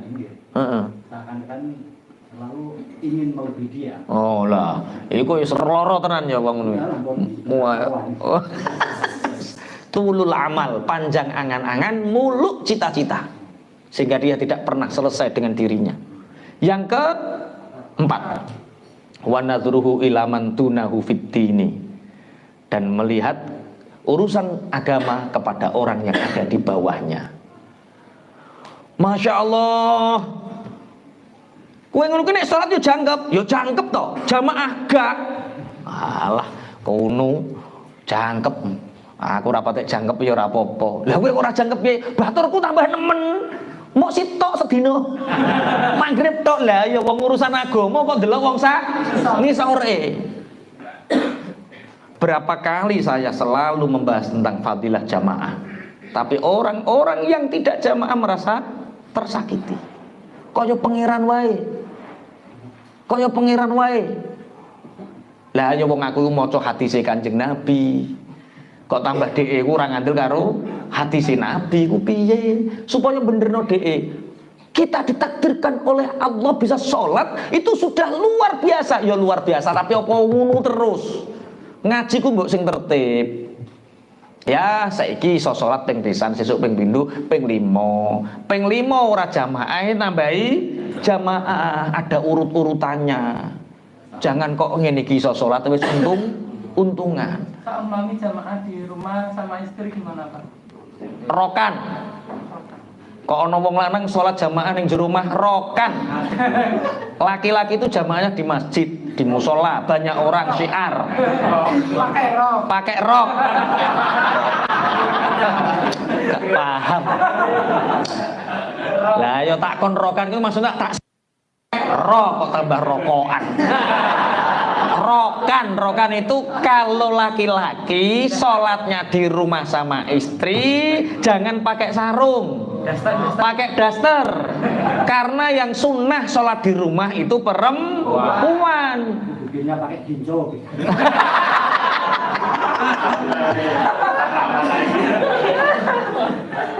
Ora sah takok lebih abdul mana laki-laki sholat jamaah di rumah atau di masjid atau ibaratnya pondok ya di santrian. Ya namanya syiar jamaah itu laki-laki ya di luar, baik di musola, di pondok atau di masjid. Kalau perempuan di rumah. Tapi kalau begitu istri saya nggak sholat jamaah. Kalau memang ke masjid nggak menjadi fitnah, ajak ke masjid. Enak orang zaman modern ini. Kalau pakai dalil sholat, dalilnya di rumah. Tapi ayatul hijab nggak dibaca, ke pasar biasa. Neng pasar gelem, neng masjid ora gelem. Piye maksudmu? Sebaik-baik sholat perempuan adalah di rumah, bener. Tapi ojo terus kelayapan teko pasar toh. Neng omah wae. Wong neng KDS diculno ya selamat. Di Bravo diculno ya selamat. Mau sampai keculno ning masjid kok ora selamat. Kan nggak fair tuh sekarang. Bahas to aneh ya pene. Kok tuwae sing bebas iku. Panggilane Gusti Allah yang sejati lu tekani. Pun alamatnya orang celaka dalam urusan dunia dia melihat orang di atasnya, dalam urusan akhirat agama dia melihat orang di bawahnya. Luwung bu awake aja iso salat, tanggane ora salat kok. Luwung bu awake gak salat sik baturan kiai. Lah kae wis ora salat ora baturan kiai. Terus piye? Makanya kalau urusan akhirat kita melihat orang di atasnya. Pun ini tandanya orang celaka. Terus Rasulullah didhawuh. Tapi ngeten. Lanjutannya hadis wa nadruhu ila man tunau fid dini yaqulullahu aradtuhu wa lam yuridni fataraktuhu. Kalau urusan akhirat agama dia melihat orang di bawahnya, kemudian Allah mengatakan, aku mengharapkanmu, aku ingin menolongmu. Dari mana aku ingin menolongku? Kata Allah, dari Allah mencegahmu mendapatkan dunia, sehingga engkau tidak sibukkan dengan dunia agar engkau taat kepadaku. Ada orang yang sibuk dunia, akhirnya tidak sakit. Dari sakitnya dia bisa taat kepada Allah. Ada orang yang sulit mencari pekerjaan, sehingga dalam kesulitannya itu dia tidak disibukkan oleh dunia, sehingga dia nyembah sama Allah, taat sama Allah. Mestinya seperti itu. Justru ketika aku beri kesulitan kepadamu, aku mengharapkan kamu datang kepadaku, kata Allah, tapi kamu menjauh. Aku beri kamu sakit agar kamu mendekat kepadaku, kamu menjauh. Aku cegah kamu dari dunia, kamu menjauh. Karena kamu sudah tidak mengharapkan aku lagi, fataraktuhu, maka aku meninggalkannya. Dan orang yang paling celaka itu orang yang sudah ditinggalkan Allah. Kita boleh kehilangan apapun, tapi jangan sekali-kali kita kehilangan Allah. Dunia pasti meninggalkan kita, anak istri pasti meninggalkan kita, santri pasti meninggalkan kita. Yang tidak meninggalkan kita hanya Allah. Waisaikim bahas wa alamatus sa'adah. Tanda-tandanya orang yang beruntung itu arbaatun, ada 4. Zikrul dzunubi al-madiyah bin nadmi wal istighfar. Yang pertama adalah mengingat dosa yang kita lakukan dengan penyesalan dan istighfar. Astagfirullah. Ketika kita beristighfar, ingat dosa kita. Astagfirullah. Makanya dalam bahasa-bahasa yang lain, tandanya orang yang celaka itu jumudul ain. Apa jumudul ain? Jumudul ain itu mata yang tidak pernah menangis. Jadi sing angel nangis zikir ora nangis, roh wong susah ora nangis, hati-hati. Itu jangan-jangan hati kita yang keras, mata kita yang jumud, sehingga hati tidak mudah tersentuh untuk menangis. Jumudul ain. Bismillahirrahmanirrahim. Yang pertama apa tadi? Tandanya orang yang beruntung yaitu mengingat dosa dengan penyesalan dan istighfar. Kemudian wanisyanul hasanatil madiyah. Yang kedua adalah melupakan kebaikan-kebaikan yang pernah dilakukannya. Melakukan kebaikan-kebaikan sehingga ka'annaha lam taqo' minhu. Seakan-akan kita tidak pernah melakukannya. Li'annaha la takhlu minal ilali, karena kebaikan yang kita lakukan tidak pernah lepas dari salah. Pak Wiwit sudah sholat? Belum. Loh, sudah masuk waktunya. Saya belum merasa melakukan sholat, karena di sholatku itu banyak kesalahan, sehingga aku akan semangat untuk terus melakukan sholat. Ora kok alah timbang sholat rati terima rasa pisan. Celaka itu orang yang celaka. Orang yang beruntung itu orang yang tidak pernah merasa melakukan kebaikan, sehingga dia akan terus jadi membandingkan antara dosa dengan kebaikan kok akeh dosane, sehingga kita akan punya ghirah, semangat untuk terus melakukan kebaikan. Lah nek neng wong merasa ganjarane akeh kan alah wis akeh. Sehingga orang itu malas untuk berbuat baik. Yang ketiga yaitu wa nadzuruhu ila man tunahu fid dunya. Melihat orang yang ada di bawahnya dari urusan dunia, fa yashkurullah ta'ala ala ni'amih, sehingga dia bisa bersyukur kepada Allah. Yang bisa beli mobil Xenia, alhamdulillah Bu ya, kita sudah punya mobil Xenia. Tetangga kita lo baru punya NMAX. Yang punya NMAX, alhamdulillah, dari jualan es kita punya NMAX Bu. Itu tangga sebelah baru punya Scoopy yo.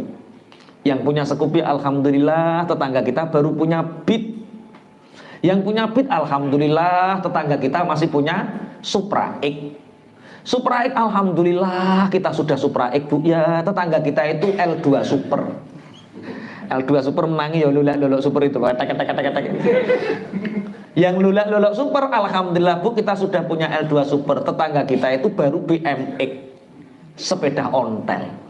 Yang sepeda on Polygon BMX, alhamdulillah kita masih bisa naik sepeda. Lah kae neng di melaku. Sing melaku alhamdulillah kita sudah bisa jalan kaki. Lah kae sugih tapi setruk. Nah, sing setruk alhamdulillah aku cek iso zikir, mulut masih bisa berzikir, sholat masih bisa. Lah pinggir kae apa Pak? Mati. Kita masih hidup. Nah, itu orang yang beruntung. karena dia akan selalu bersyukur. Maka kata Imam Ghazali, sesekali pergilah kita ke rumah sakit, sesekali, untuk melihat betapa pentingnya sehat. Untuk sesekali melihat orang sakit sehingga kita bersyukur, alhamdulillah kita diberi sehat, sehingga kita bersyukur sesekali. Sesekali tengoklah anak-anak yang ada di bawah hutan. Sesekali berkunjunglah ke tempat-tempat yang kumuh, yang di situ banyak orang miskin, sehingga Anda tahu betapa bernilainya hidup panjenengan. Mulane kula sering nek ngobrol karo kanca-kanca mangan enak. Ngene iki sampean eling sapa Cak Win? Ngene iki eling anak kula. Mangan iwak merkungkung eling anak kula.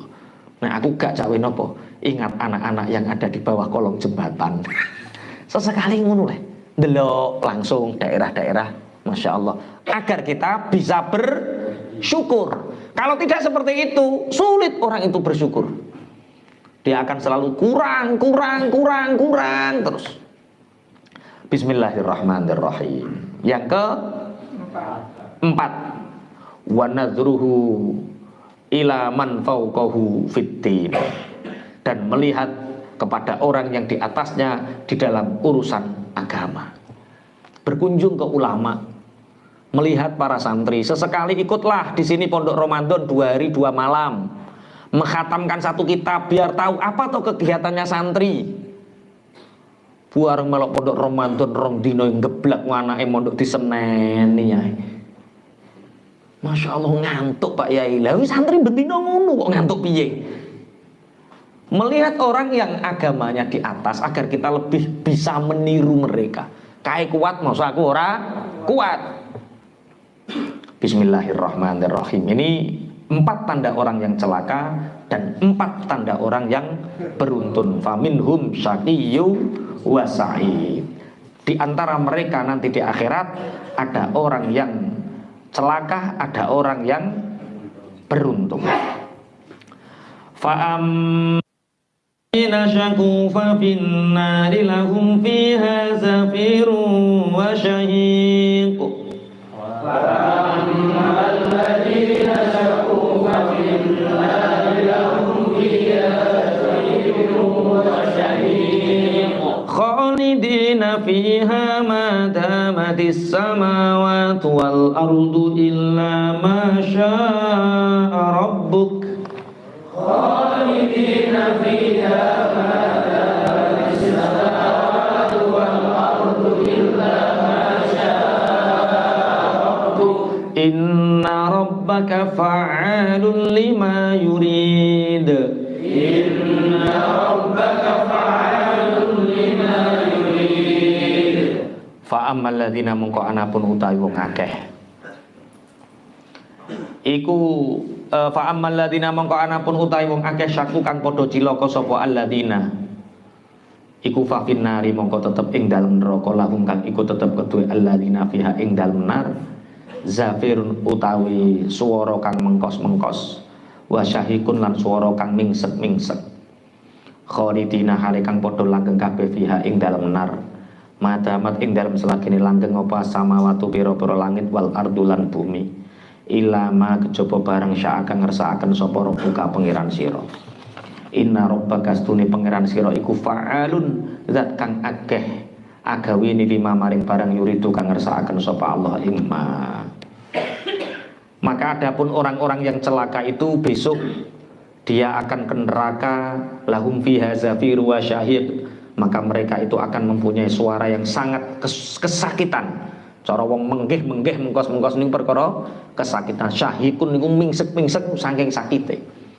Mereka nanti akan hanya punya suara yang sangat kesakitan. Khalidina fiha ma damatis samawati wal ardu illa ma syaa rabbuk. Mereka di neraka itu abadi, seabadinya langit dan bumi kecuali apa yang telah ditentukan oleh Tuhanmu.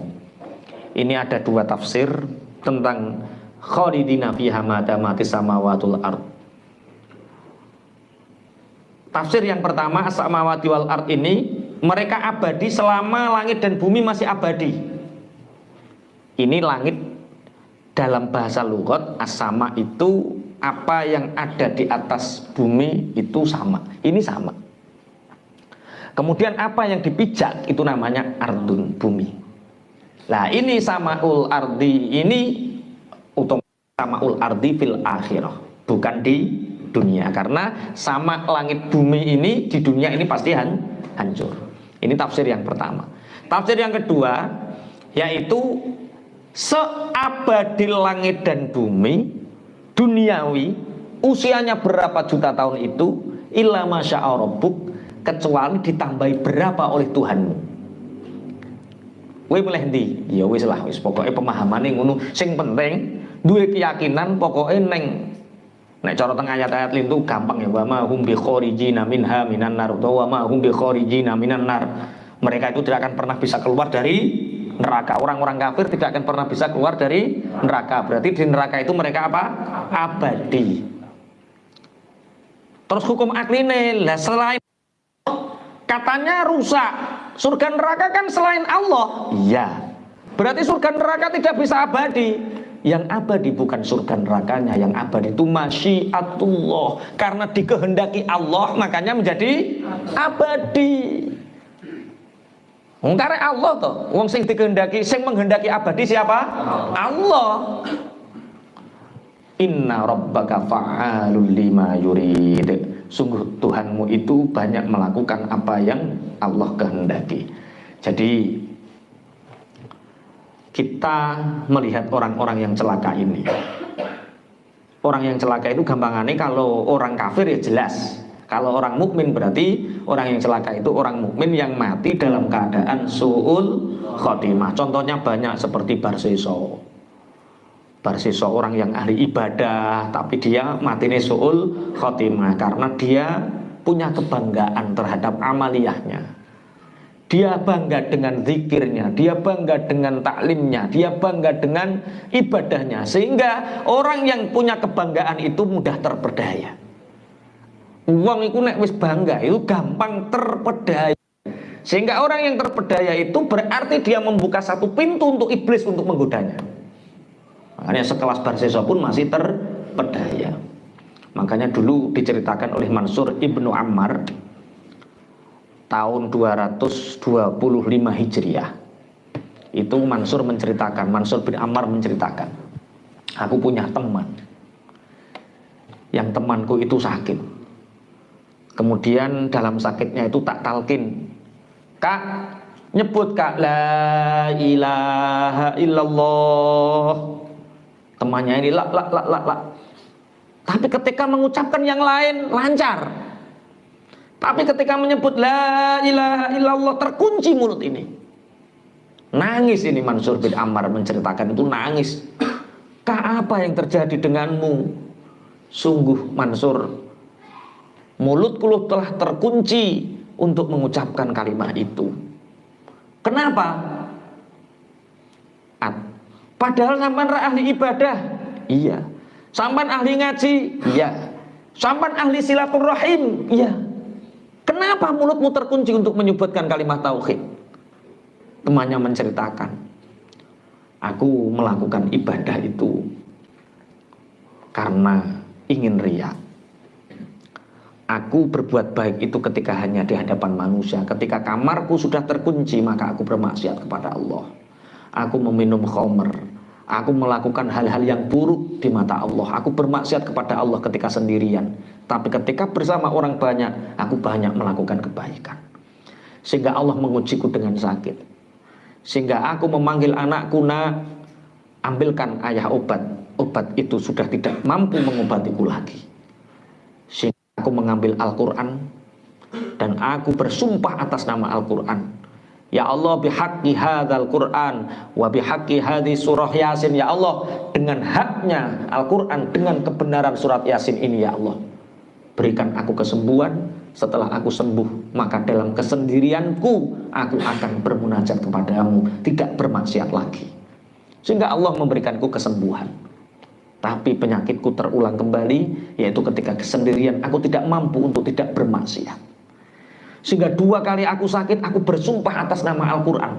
Sampai 3 kali aku sakit, aku bersumpah atas nama Al-Quran. Allah memberikan kesembuhanku yang ketiga kalinya.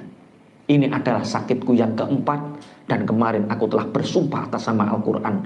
Allah tidak menyembuhkanku dan menguji mulutku untuk menyebut itu. Sehingga Mansur bin Ammar menceritakan temannya ini wajahnya menjadi gelap, tangannya menjadi gelap, gosong, dan dia sangat kesakitan di dalam kematiannya. Sebelum kematian itu dia menceritakan ada sebuah syair, ada satu suara, ketika sakit kamu bertobat, aku menyembuhkanmu. Alangkah keji dan buruknya perbuatanmu ketika engkau menyendiri, engkau durhaka kepadaku. Dalam syair itu kemudian orang ini, temannya Mansur bin Ammar ini mati dalam keadaan apa? Su'ul khotimah. Makanya kenapa kita habis ngaji selalu berdoa ya Allah biha, ya Allah biha, ya Allah bihusnil khotimah. Karena yang bisa membuat kita husnul khotimah itu pertolongan Allah, bukan amal kita. Yang membuat kita husnul khotimah pertolongan Allah, bukan amal kita. Makanya selalulah istiqomah berdoa untuk selalu meminta apa? Husnul khotimah. Ya Allah bi husnil khotimah, ya Allah bi husnil khotimah, ya Allah biha, ya Allah biha, ya Allah bi husnil khotimah. Wong kadang-kadang sing wis mati iso suul khotimah, sing wis mati iso husnul khotimah, padahal sudah mati. Nabi Isa itu pernah jalan-jalan, ketemu sama orang itu ngeloni kuburan. Ngeloni kuburan. Ditanya oleh Nabi Isa, apa yang kamu lakukan? Cara bahasanya Dimas, apa yang kamu lakukan di sana? Cara bahasa zaman dia. Apa yang kamu lakukan di sana? Apa yang kamu lakukan? Aku ini pengantin baru beberapa bulan istriku sakit dan meninggal, sehingga aku tidak rela untuk kehilangannya. Apakah kamu sangat bersyukur seandainya istrimu hidup kembali? Sangat bersyukur, sangat bersyukur. Akhirnya Nabi Isa itu ini mbah perkara saking suwene mbah piye, kum bi idznillah. Bangunlah atas izinnya Allah. Buareng tangiku kuburane iku benggang, wong lanang awireng glukit-glukit gedebuk-gedebuk kaya bar kobong ngono, Pak. Asyhadu alla ilaha illallah wa anna Isa ruhullah. Wah, jere wong sing ngeloni kuburane, lho mboten niki bojo kula. Kliru pinggire berarti. Wah, sing dikeloni jebule wong ireng gendreng. Terus akhirnya mati lagi. Mati sing asale disiksa hidup, kemudian bersaksi bersyahadat wis ora rasane siksa, mati. Berarti mati yang kedua nih husnul khotimah. Bareng pinggire kum bi idznillah, bangunlah kamu dengan izinnya Allah. Tangi wong wedok awayu kloget awayu. Lah niki bojo kula. Ya wis nang gowo mantuk, bawa pulang, Pak. Zaman itu Nabi Isa bareng bawa pulang, ngobrol, keseren ngobrol, Dek aku tak turu Dek ning pangkuanmu Dek ya. Nggih Mas. Tidur di pangkuan istrinya. Tahu-tahu ada putra mahkota kerajaan lewat, diiringi dengan harta yang banyak, dengan pasukan yang banyak. Memandang dari jauh, Masya Allah, enak yo jadi amat. Permaisuri gak mungkin jadi jariah atau amat. Amat kepemilikannya pangeran ndai enak yo. Dilalah karo Gusti Allah, pangeran ini juga tertarik dengan wanita ini. Apakah engkau tertarik kepadaku untuk mengikuti aku? Kata pangeran ini. Iya Mas. Iya pangeran. Tapi kamu sudah bersuami? Belum. Ini bukan suamiku, ini orang lain. Akhirnya ditumpakno karo pangeran ning jaran, diiringi dengan prajuritnya, tangi-tangi iki kesel ngeloni kuburan pirang-pirang tahun. Tangi di mana istriku? Loh, itu ada apa disusul? Wahai pangeran, itu istriku, demi Allah itu istriku. Bukan pangeran, aku itu bukan miliknya, aku bebas, aku milikmu. Wes oyo-oyoan. Akhirnya Nabi Isa lewat. Lah ini saksinya, ini Nabi Isa, Ruhullah, ini saksinya, dia yang menghidupkan kamu dari kematianmu. Tidak, aku tidak merasa. Nabi Isa tolong beri keputusan kepada kami. Nabi Isa berdoa, siapa yang berbohong dia akan dikembalikan ke asalnya. Mati wong wedok iki. Suul khotimah. Mengke husnul khotimah bareng matine suul khotimah, perkara gendeng karo wong lanang. Mulane hati-hati nek dadi pelakor. Bisa mati dalam keadaan suul khotimah. Pun. Wa ammal ladzina su'idu fa fil jannati khalidina fiha ma damatis samawati wal ardu illa ma syaa rabbuk. Wa ammal ladzina su'idu fa fil jannati khalidina fiha ma damatis samawati wal ardu illa ma syaa Ata'an ghaira majzuz. Wa ammal ladzina lan anapun utahe wong akeh suidu kang den paringi kebahagiaan. Jan sapa alladzina iku fa fil jannati mongko tetep ing dalam swarga khalidina. Hale kang abadi kabeh fiha ing dalam jannah madamah ing dalam selagine langgeng apa as-samawati pira-pira langit wal ardu lan bumi. Illa masya'a kejaba perkara sya'a kang ngersakaken sapa buka pangeran sira. Apa an kelawan peparing ora majududin kang ora pegot-pegot. Adapun orang-orang yang beruntung besok mereka akan di surga, yaitu orang yang beriman dan mati dalam keadaan husnul khatimah di surga yang abadi. Apa an ghairu majudud itu adalah pemberian yang tidak akan pernah terputus-putus. Lah, orang yang beruntung itu adalah orang, jadi surga itu tempat yang sangat tinggi. Surga itu tempat yang tinggi, derajat yang tinggi, diberikan kepada orang-orang yang merendahkan hatinya. Orang-orang sombong itu tidak bisa meraih derajat yang tinggi. Orang yang sombong dia akan dihinakan, orang yang sombong dia akan direndahkan. Sedangkan orang yang rendah hati dia akan ditinggikan. Orang yang sujud tempatnya di atas. Orang sing dangak tempatnya di bawah. Makanya kita bisa belajar dari 6 makhluk yang punya rasa tawadhu, sehingga orang 6 makhluk yang tawadhu ini sangat dimuliakan oleh Allah. Ada 6 makhluk yang 6 makhluk ini sangat tawadhu sekali. Yang pertama 6 tawadhu itu adalah gunung judi. Gunung yang siapa? Gunung judi. Gunung judi itu gunung apa? Gunung di mana Allah menyandarkan perahunya Nabi Nuh. Ketika terjadi banjir bandang, itu Allah berfirman kepada semua gunung di dunia ini, siapa di antara kalian yang siap untuk ditempatkan sandaran bagi kapalnya Nabi Nuh? Semua mengacungkan diri dan semua merasa dia yang paling layak dan dia yang paling pantas.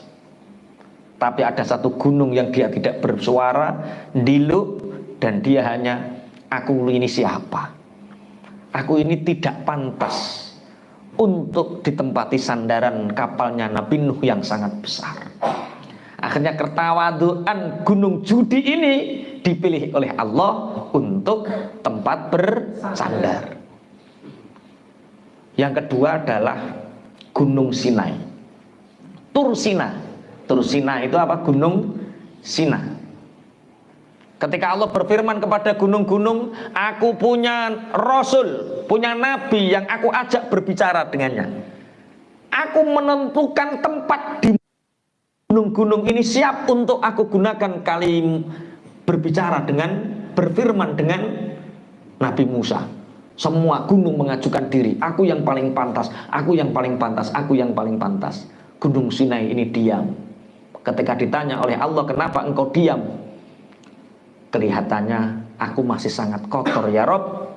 Kelihatannya aku sangat tidak mampu ya Rob untuk mendengar firman-firmanmu, untuk dijadikan tempat di mana Nabi Musa bertemu denganmu. Akhirnya karena ketawaduan Gunung Sinai inilah Allah memilih Tur Sina sebagai tempat di mana Nabi Musa mendapatkan kalimullah. Yang ketiga, ikan Nun. Ikan Nun itu ikannya siapa? Nabi Yunus. Wa dzannuni idz dzahaba mughadiban. Akhirnya Allah berfirman kepada makhluk yang ada di lautan, ini makhlukku, nabi kekasihku yang bernama Yunus, nanti aku akan simpan di perut ikan. Siapa yang paling layak? Semua menyuarakan, semua ingin, karena ingin mendapatkan kemuliaan itu. Tapi ikan nun ini ikan yang diam, tidak banyak bergerak, dan dia tidak menawarkan diri saking tawadhu'nya. Akhirnya ikan nun ini dipilih oleh Allah. Yang keempat, lebah, nahl. Apa? Lebah. Allah berfirman kepada semua makhluk yang terbang di dunia ini, hai burung-burung semua yang bisa terbang, aku akan menjadikan di tubuh kalian obat, madu, yang bisa mengobati manusia dan mengobati binatang yang lain. Semua merasa ini pasti aku, ini pasti aku, ini pasti aku, ini pasti aku, pasti aku. Mulai dari burung yang besar, burung yang sangat besar, burung yang kecil, semua merasa lebah ini sangat lemah. Dia sangat merasa tidak mampu, di dalam dirinya ada obat. Aku ini kecil, bagaimana mungkin aku bisa di dalam tubuhku ada obat untuk manusia? Tapi justru karena kerendahan hati lebah inilah lebah dipilih Allah. Di dalam tubuh lebah ada yang bernama madu. Maka kalau ingin dipilih oleh Allah, jadilah orang yang tawadhu. Yang kelima, ketika Allah berfirman kepada Nabi Ibrahim, man anta, Nabi Ibrahim jawab, kholiluka, ana kholiluka, aku kekasih. Ketika Allah bertanya kepada Nabi Musa, man anta, ana kalimuka, aku yang engkau ajak bicara. Kemudian ketika Rasulullah ditanya, Nabi Muhammad SAW ditanya oleh Allah dalam mi'rajnya, man anta, dijawab ana yatimun, aku. Karena jawaban Rasulullah inilah menjadikan Rasulullah terpilih untuk menjadi pemimpin para rasul dan nabi, kerendahan hati. Yang keenam adalah mukmin yang tawadhu. Mukmin yang tawadhu ini derajatnya diangkat oleh Allah. Kita bisa belajar dari Abu Ayyub Al-Ansori. Ada yang tahu Abu Ayyub Al-Ansori? Ketika Rasulullah berhijrah dari Mekah menuju Madinah, orang-orang kaya Madinah itu sudah menyambut kedatangan Rasulullah, menghias rumahnya, nyepaki daharan sing wakeh, dan menyambut kedatangan Rasulullah dengan memegang kendali unta Rasulullah. Ya Rasulullah, monggo pinarak tenggen kula, monggo pinarak tenggen kula, monggo mampir tenggen kula. Apa jawab Rasulullah? Unta ini sudah ada petunjuknya. Di mana unta ini berhenti, disitulah aku nanti berhenti. Ada satu sahabat yang bernama Abu Ayyub Al-Ansori tidak berani keluar. Semua orang ingin menyambut Rasulullah dengan kepunyaan dan kemampuan mereka. Sedangkan Abu Ayyub Al-Ansori hanya berdoa, aku seandainya punya kemampuan, seandainya aku dimampukan oleh Allah, maka aku akan menjamu tamu terbaik di Madinah, yaitu Rasulullah. Gak wani metu, karena dia tidak merasa bisa menjamu Rasulullah. Tapi plek untune Kanjeng Nabi bertempat di situ. Akhirnya Rasulullah masuk ke dalam rumah Abu Ayyub Al-Ansori. Ki cara kowe dadi Kanjeng Nabi yang ngono apa ora? Ngomong kowe kiai. Iki sing bampiri sing tipik. Wah, iki walah sing paling prospek iki. Piye? Menor. Iya. Nah ini siapa yang tawadhu, siapa yang merendahkan hatinya, dia akan diangkat oleh Allah derajatnya.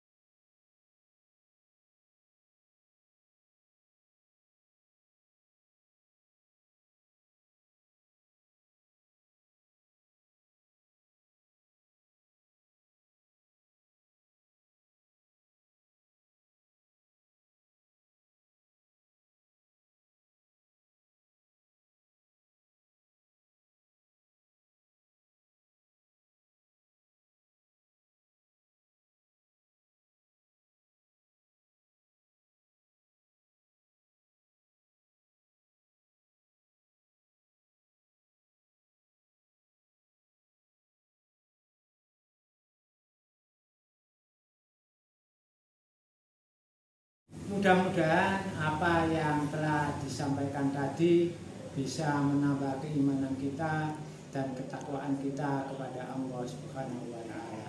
Assalamualaikum warahmatullahi wabarakatuh.